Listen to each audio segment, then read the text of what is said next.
Okay, so returning to the Fighting Fantasy series. This time we have Sword of the Samurai.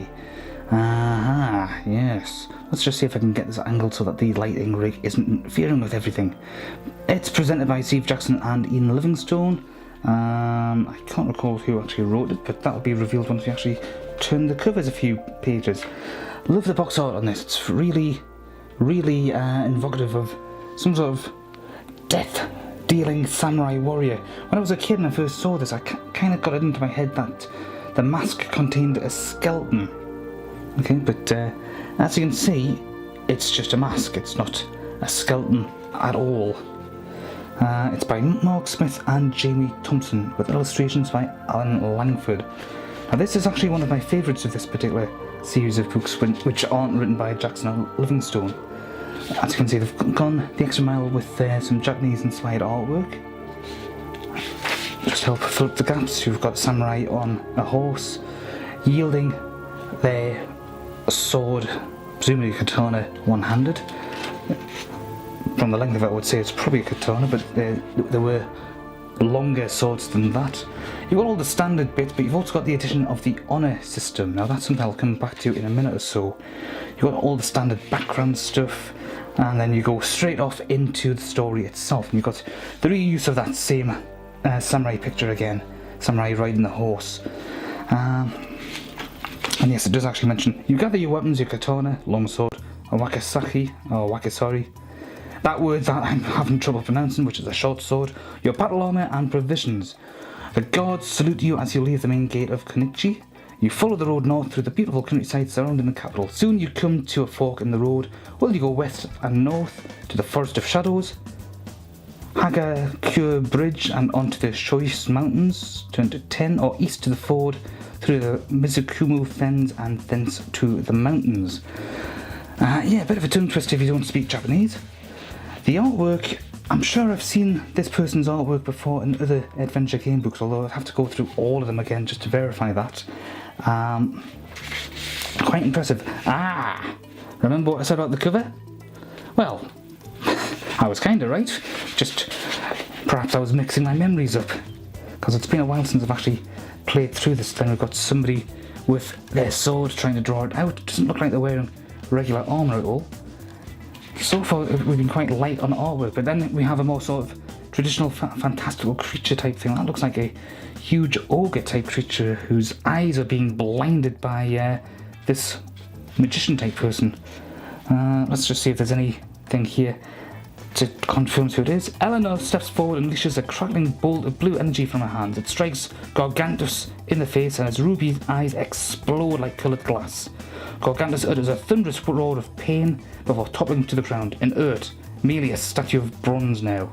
Eleanor turns to you and says, I have paid my debt to you now and must leave. Good luck, warrior. She gestures and fades away, back to wherever she came from. Well, that's impressive. Pity you can't keep her as an ongoing ally in that case, because she would be quite useful.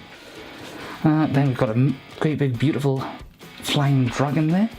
That artwork again, which much bigger, larger scale in this case, and therefore you can see much more of the detail. And we have what I'm assuming is either a Ronin or an enemy samurai. The artwork is quite beautiful though, especially when they go on to the portrait pieces, because they seem to go the extra mile. The other artwork, I mean these three in particular tend to get recycled a lot, see what I mean?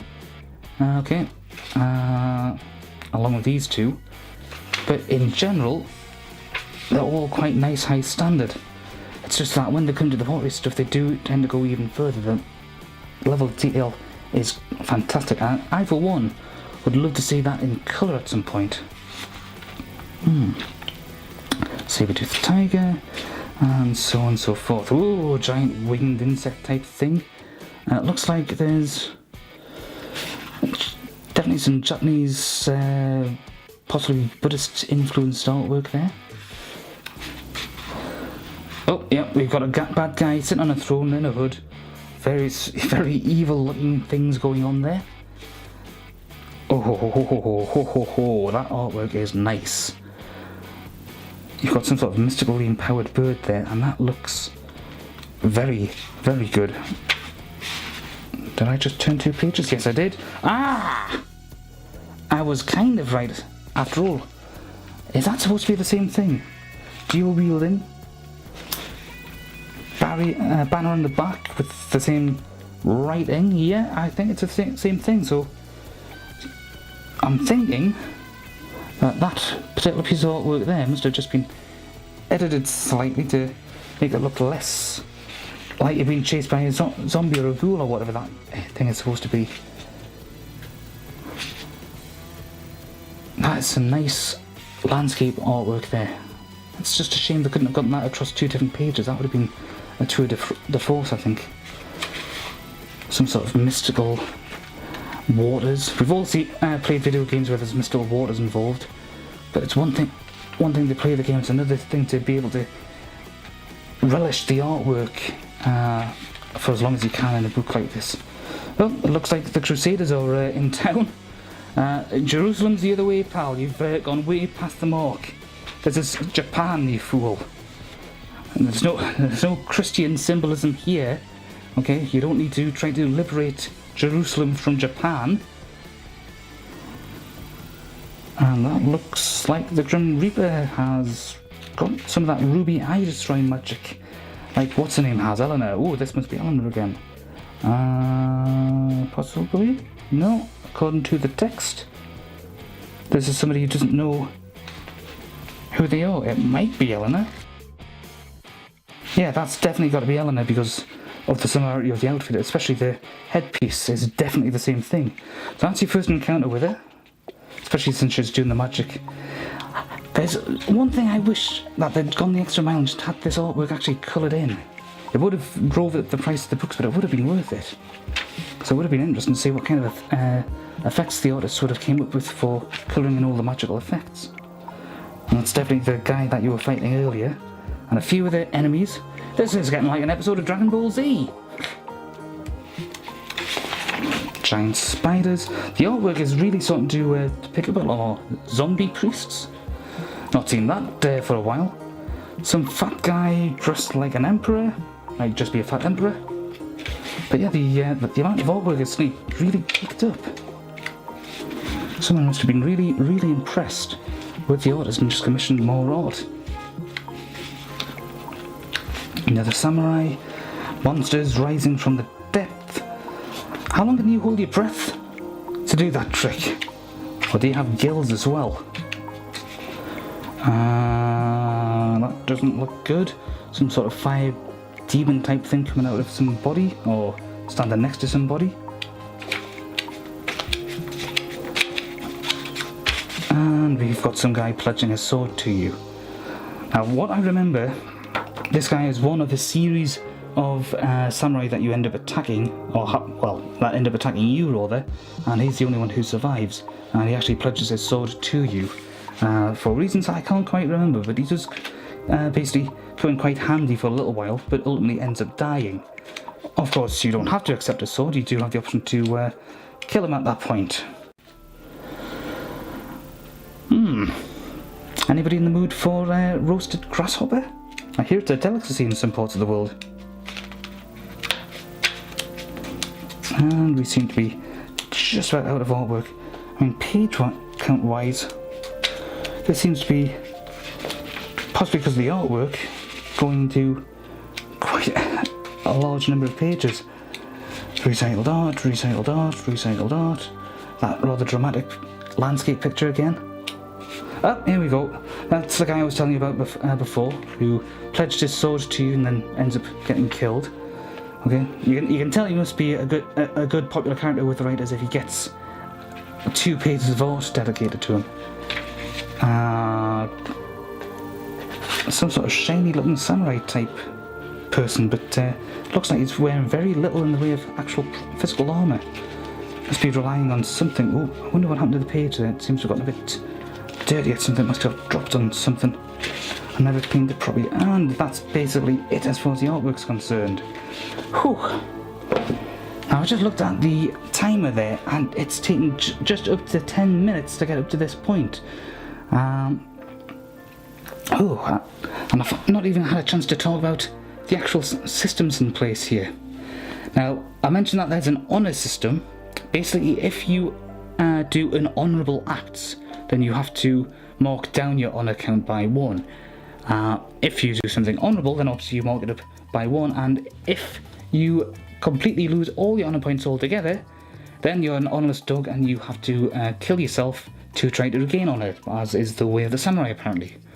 I've never been entirely sure if that is actually a real thing or not, but hey ho, there you go. Now, for the most part, when I do these reviews, I'm leafing through the books and looking at the artwork, because the artwork is nothing short of spectacular in almost all of them. It's very difficult for me to think of any of the books where the artwork isn't actually any good. Okay, they obviously pick the artists for their actual artistic skills and abilities and, you know, imaginations and so on and so forth. And that, I'm glad to see, is the case. The actual gameplay of the book, it's very, very nice. It's the thing about these books, even when they're not written by Jackson and Livingstone, they are written to a very high standard. They flow very nicely. Whoever's doing the writing, in my mind, it does a very good job of emulating the styles that Jackson and Livingstone put in place originally. Now, as of this point, there are 6 new books out. Well, I say 6. To the best of my knowledge, 1 is a reprint of The Warlock on Firetop Mountain, and the other 5, as far as I'm aware, are all new original adventure game books. I've picked up 4 of them because the W.H. Smiths that I went to only had 4. Okay, they actually had 8, but they were 2 of each. Well, never mind. And I won't go into too much detail here. I'm still reading through them at this point. But the artwork on the inside is completely different. The covers feature different art, which is very nice in its own. It doesn't quite emulate things like you do on these particular covers. But I'll review those separately. What I intend to do is go through my original collection first before I actually review those. But as far as Sword and Samurai is concerned, it's a very interesting take. It's very different from what you normally get in most adventure game books, where you're usually based, if it's a fantasy world, it's very much a European styled fantasy world that you're normally in. This is set in feudal Japan, or some variant of feudal Japan, and it works beautifully. It's a change of pace, it's a change of setting, it's still fits in many regards, especially since you get those crusaders that show up as well. It still manages to get some of the tropes in, which of course you wanted to have, because what is the point of having a fantasy movie or a fantasy novel or fantasy TV series that doesn't have at least some of the familiar tropes? Otherwise it's just something else altogether. Yes, being unique and different is very important, and this does do a good job of being unique and different, but there still has to be some recognisable elements for people to flock behind. And this does that quite nicely. It balances everything very, very well. And did I mention the artwork is fantastic?